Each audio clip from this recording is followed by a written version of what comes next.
If your Gmail inbox feels disorganized, it's costing you time and focus. I'm Izaiah and I run a seven-figure business built on clean systems, and I help operators scale without chaos. In this video, I'm breaking down exactly how I use Gmail inside my business to stay organized and run more efficiently, which includes Gmail filters, rules, and automation. Let's dive into it. Okay, to start, one of the biggest game changers is knowing how to automatically archive and how to automatically forward. So we'll start with archiving, and essentially the concept and the benefit of doing this is, say, for example, you want some of these emails to be read, and not just put into spam folder. So you want them to be read but not show up in your inbox. So it's a quick way to declutter your inbox. You would do the following actions. So say, for example, New York Times, I want all of these to essentially get automatically archived. So there'll be a theme here. We're going to go click these three dots, and then you're going to say filter messages like this.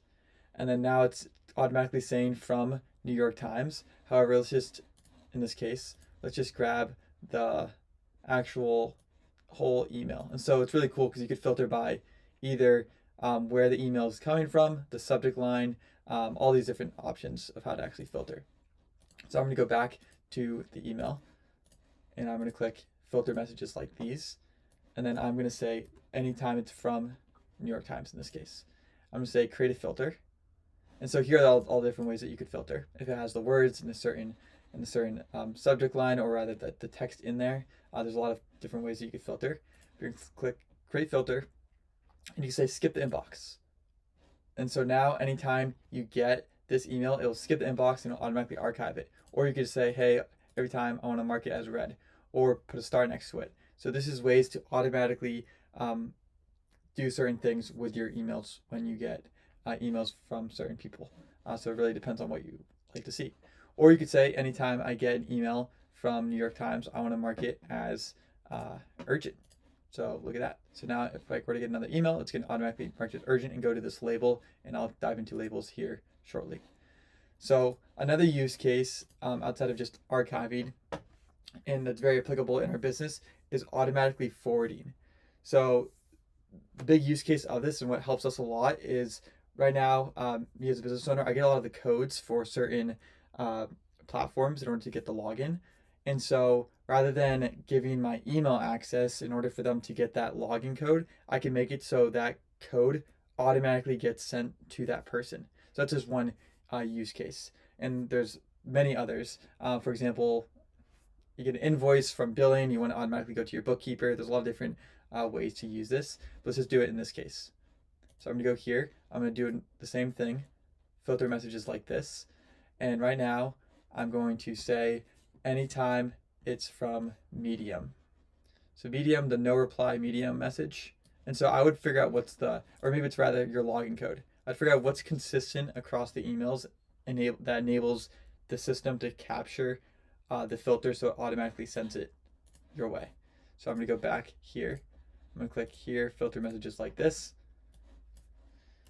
And I'm going to say has the words, or rather in the subject line, your login code is your login code. So now every time I get an email that says your login code, it's going to go spelled exactly like this. It's going to go to the certain person. So I'm going to go here. I'm going to say create a filter, and I'm going to say forward it. This is what I would just click this, and I'm going to say add a forwarding address, and it'll automatically bring you to settings. And then you're going to go add a forwarding address. You're going to type the person's email, and then they will eventually show up right here.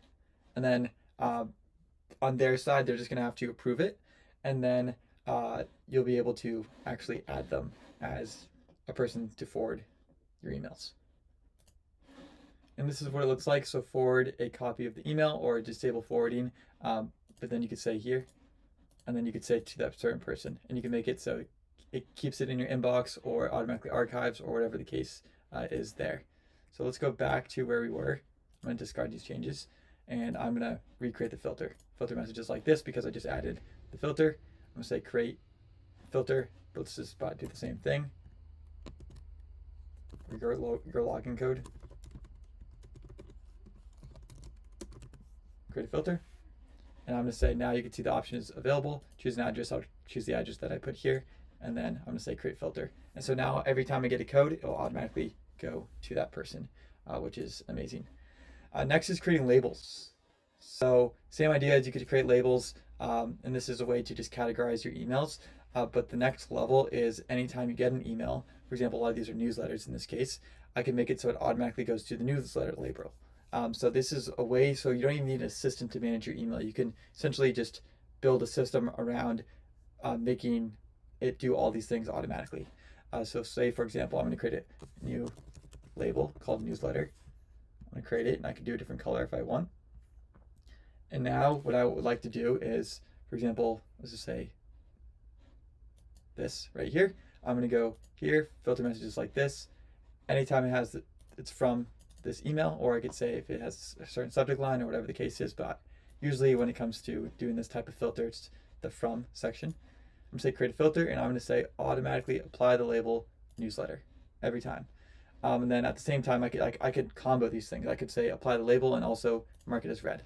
So I'm going to say create filter, and there it is. And then if I want to go to the filters and manage these in the future, I would go to the settings section, this gear icon, and I'm going to go to filters and blocked addresses. And then now you could easily see, here's the filter that I just created, and I can edit it right here if I want, or whatever I'd like to do there. So that is how you would manage your filters that you end up creating. So another option that you could be doing is when it comes to the settings, to kind of clear this up, rather than seeing the actual whole subject line, you can also go to settings. And I recommend doing Command F or Control F, and you can ask and say snippet. And if you say no snippets, and I click save changes, now if I refresh this, there are no snippets. So it kind of makes your Gmail cleaner, which is pretty cool. Another massive helpful thing is templates. So you want to go to the settings section, and you go to advanced, and you click enable templates. You want to make sure this is enabled and on, and then you're going to click save changes, which I've already done. And the benefit of this is if you see yourself creating the same email multiple times, you basically can create a template for it. So I'm going to click compose, and I'm going to go here, and I'm actually going to create the template in the first place. So in this case, I'm going to grab this right here, and here it is. This is a random thing, and I'm going to say test template,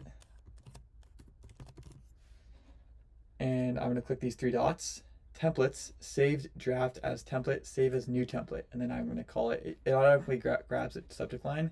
So we'll just say test template, or say the subject line would be interested in, and you could say like, yeah, whatever the case is. So we'll just say that was the template.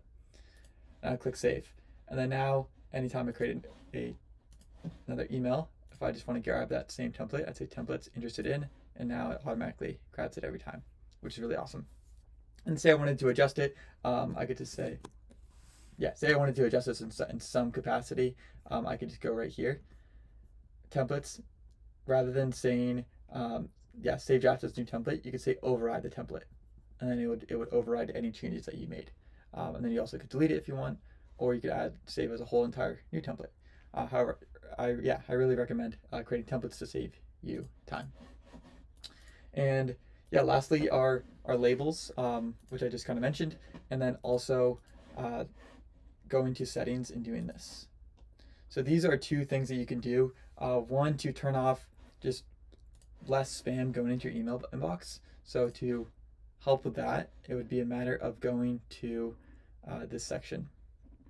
It's called ads. So I'm just going to go Control F and go ads, important signal for ads right here. So you're going to click here, change your preferences, personal ads, click off, turn it off. Got it. I'm going to turn this off. This is how you not get as many ads. So that is how you can prevent less spam. I would turn that off.